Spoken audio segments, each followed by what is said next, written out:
The final Brexit took place 3 months ago. The aftermath of the exit from the EU is still noticeable for British-European economic relations and affects the industries in the United Kingdom in particular to a much greater extent than the EU competition. Even if I know there are so many people in the comments, and especially, I'm sure, under this video again, that deny that. But numbers don't lie, and the percentages, what part of your export and import that is far more important than the total numbers in euros or British pounds. And you can't discuss that away. So the industries in the UK are hit particular to a much greater extent than the EU competition. Great Britain's final exit from the EU and its economic consequences for the United Kingdom and the international community have lost public attention. Also because of the corona pandemic, of course. Retail, tourism and gastronomy have almost come to a standstill, and many factories are not working at full capacity anyway.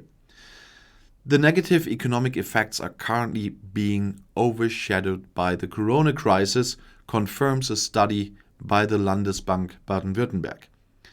In addition, British exporters are currently not getting any tailwind from a weak pound. And it's still weak compared to 2015. Many companies, on the other hand, can hardly ignore the post-Brexit reality. Anyone who purchases goods from mainland Europe or wants to transport them, they must overcome various hurdles there. Customs forms, permits, evidence of the origin of goods, compliance with special import requirements, and their checks are just a few of them. This has consequences. According to a survey by Make UK, an association of the manufacturing industry in the United Kingdom, around 3 out of 4 companies have experienced delays and interruptions in trade with the EU since the end of the transition phase. More than half of the respondents also reported higher costs, and a third complained about lost sales. The UK trade balance paints a similar picture. According to the statistics agency, British exports to the EU fell by just under 41% from December to January, while imports fell by 29%. That's a total of £12.2 billion. Although this development is also due to the corona-related delivery difficulties, trade outside the EU accounts for a significantly lower share.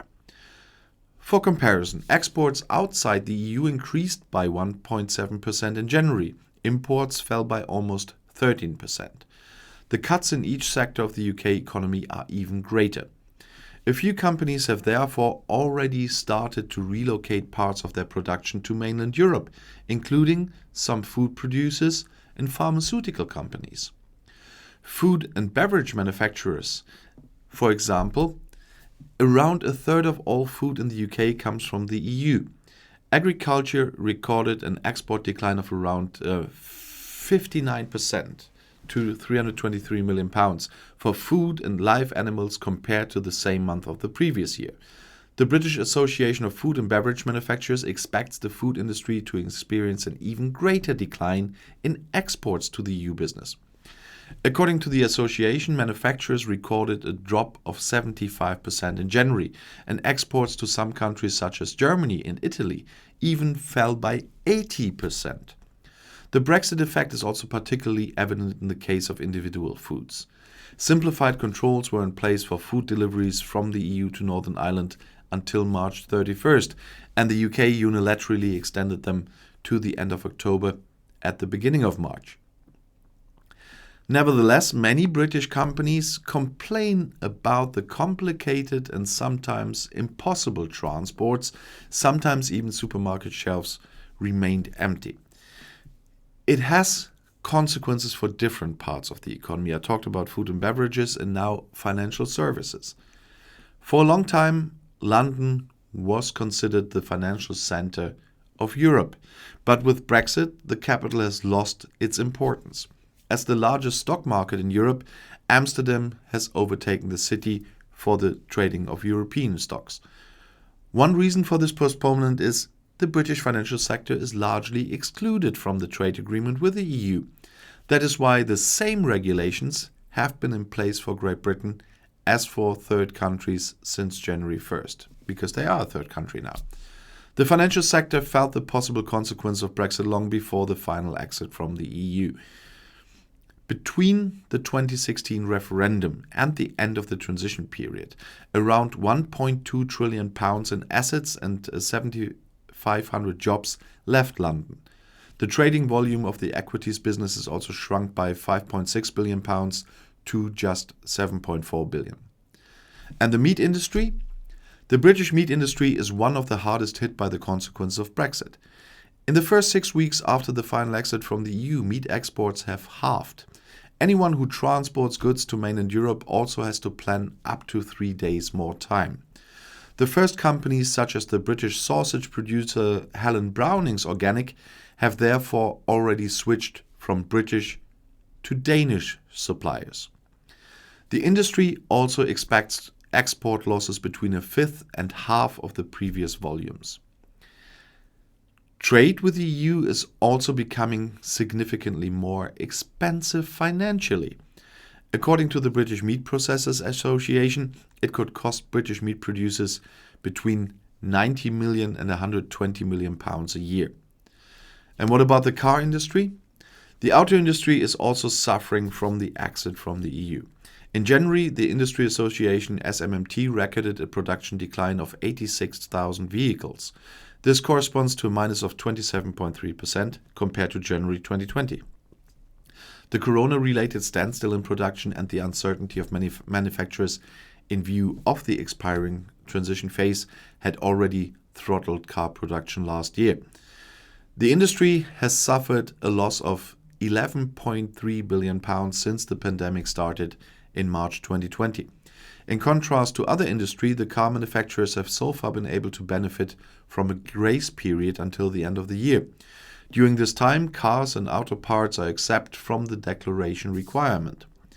The auto industry accounts for just over a tenth of UK exports, according to the SMMT. And then there's the favorite topic of fishing. Although British fisheries only account for 0.1% of British economic output, the negotiations on fishing rights were a crucial hurdle in reaching a joint agreement.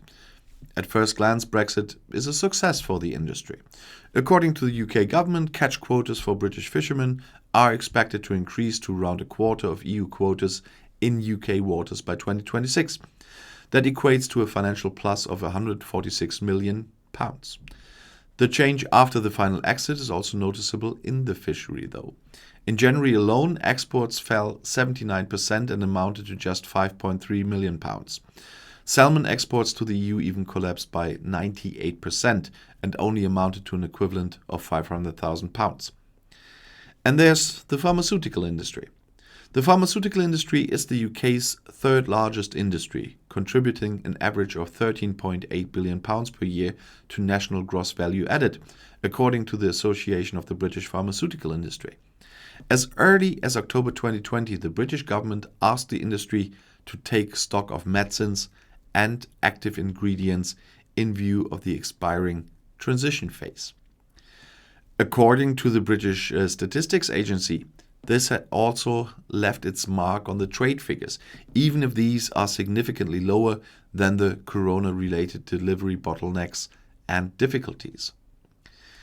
While exports fell by 57.3% in January 2021, imports fell by 62.6%. The latter can mainly be attributed to a decline in imports from the Netherlands, Germany, and Belgium, a share of 76%.